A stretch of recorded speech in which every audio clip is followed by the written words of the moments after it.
Hey guys, so here's the screencastify for our selection, the experiment. I told you I was going to record it so you guys have better access to it in Google Classroom. So hopefully it works, and let's get to it. Okay, so in the experiment, we already read that this man participated in an experiment, and they put him in a room built out of cement blocks and a big, huge door, and they gave him 3 hours to find his way out. And so I know some of you have trouble understanding the language here, so I will go through and explain some components or some parts of the story to you in Spanish. Okay, here we go. The experiment.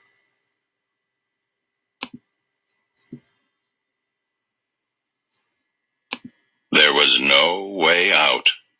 The walls of his cell were built of thick cement blocks. The huge door was made of steel. The floor and ceiling were made of concrete, and there were no windows. The only light came from a light bulb that was covered by a metal shield. There was no way out, or so it seemed to him. He had volunteered to be part of a scientific experiment and had been put in the cell to test the cleverness of the human mind. The cell was empty, and he was not allowed to take anything into it. But he had been told that there was one way to escape from the cell, and he had 3 hours to find it. He began with the door. It stood before him huge and gray. The 3 large hinges on the door were riveted into the wall and could not be removed. The door itself seemed too big for the small cell, and for a minute he wondered if it had been put up first and the rest of the cell built around it. Okay, so in our on our first page here, we read about the guy volunteering for an experiment. You want to make sure you know some of these words in bold, in bolded here. Volunteers, quiere decir que se voluntó para este experimento. Okay. Cleverness is que the experiment was based on see how well the human mind can figure things out, the cleverness of the human mind. And so cleverness in español means, sabiduría. And then escape, pues I think all you guys know escape. The door that was riveted into the wall means that it was nailed into the wall with not just screws but rivets are little steel screws that go into the wall, and they are jammed in there. You can't get those out. So that's how the door was held there. So you need to know that vocabulary. And here is page 2. Finally, he turned away from the door and looked around. He tried pushing against the cement blocks to see if any of them were loose. He searched the floor for a trap door. Then he glanced up at the ceiling. The shield! The shield around the light bulb! His mind raced. The metal shield could be used as a tool, the tool he needed. He had found the way to escape. He moved under the shield and looked closely at it. One good strong pull would free it, he decided. He reached up, grabbed hold of it, and pulled. But the shield stayed attached to the ceiling.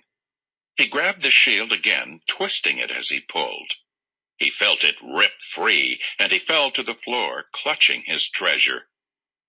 The shield was shaped like a cone and had been fastened to the ceiling by 3 long metal prongs. These prongs were sharp, but they were not strong enough to cut through steel or concrete or cement. He felt a hopelessness creep over him. He could find no use for the shield as a tool. The shield was not what he needed to get out. Then he had a brilliant idea. True, the metal prongs of the shield could not cut through the steel door, or the concrete floor, or the cement blocks in the wall. But the prongs might be strong enough to dig out the mortar that held the cement blocks in place. He pulled off one of the prongs and scraped hard at the mortar. The mortar crumbled into powder. His idea worked. If he removed enough mortar, he could loosen a couple of the cement blocks, then push them out and escape. Okay, so now we're listening to what he's trying to figure out, what his plan is to escape. And we talked about this in class today. So also what you want to do is in your book, here are the words that you need to know for tomorrow's quiz. The bolded words, they're down here in the book. So make sure you know those words for tomorrow's quiz. Practice them. Here are the definitions. And here is page 3.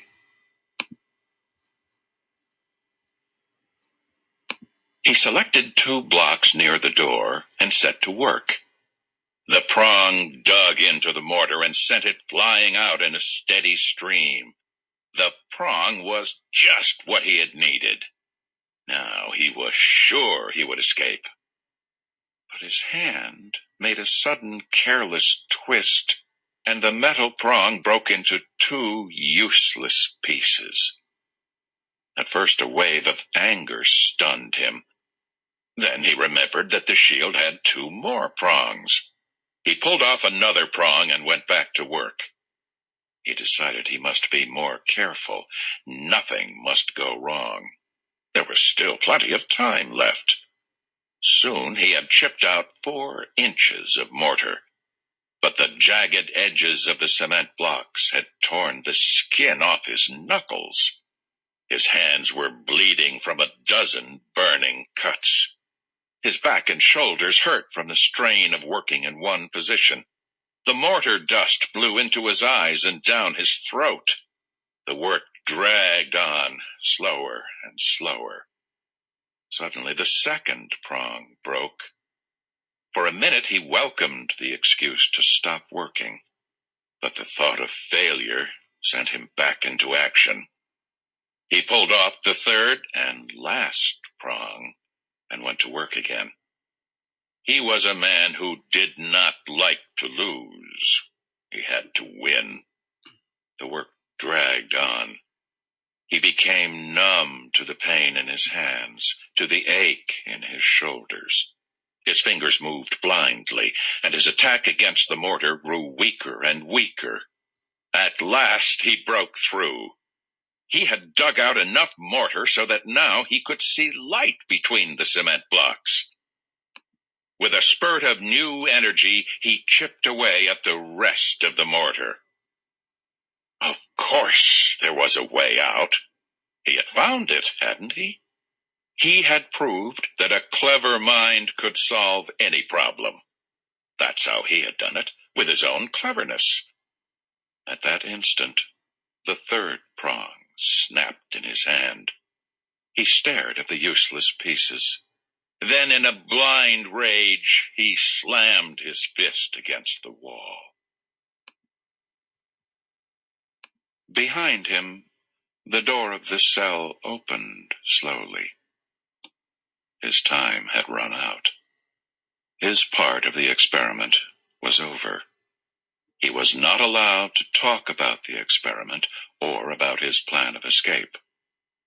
However, he was sure that he could have escaped. He was convinced that he almost had. Actually, he had not even come close. The shield had been put around the light bulb only as a shade for the light. The metal prongs were not meant to be used as a tool. The man had been clever, but he had let his cleverness sidetrack him. If he had not been so quick to use the shield as a tool, if he had not spent all his time chipping out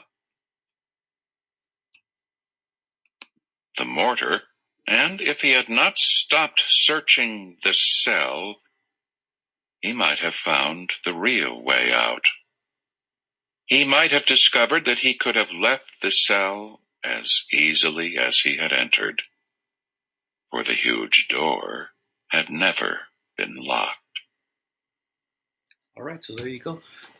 There's our fourth reading of the experiment, and this is what we did in class. Here's the little chart. If you have any questions, email me. I'm going to upload this into Google Classroom so you guys can listen to the reading if you can't access the ebook or if you don't have the book at home. So listen to it as many times as you need. It's only a 5-minute read. Make sure you practice this vocabulary at home. Um, make your little cards at home or just practice them. Not all of them will be on the quiz, but you'll see about 3 or 4 of those words on the quiz. And we will be having some questions on plot and setting. That was what we were practicing. Remember the plots on the the the story events, so everything that happens in the story, and it has to be told in the order that it happens. And then the setting that we talked about, the setting is fairly easy here. We talked about it, how it's a room made out of cement and it feels a little bit dark and like a cave almost.